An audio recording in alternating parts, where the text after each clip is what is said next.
Prajurit OBTF DPR Kaskat dengan menggunakan UAV Lancet melumpuhkan senjata self-propelled militan Ukraina di area Krasnoyarsk Pokrovsk.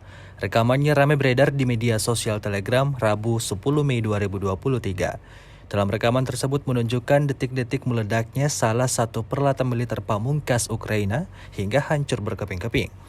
Target tampak terparkir di sisi sebuah bangunan yang sudah setengah ambruk. Militer Rusia yang sudah memantau dari jauh langsung meluncurkan serangan brutal. Amunisi berkeliaran seri Lancet tanpa ragu menabrak kendaraan militer tersebut, dan hasilnya seperti yang terlihat dalam rekaman. Beredarnya video ini menuai beragam respon dari warganet.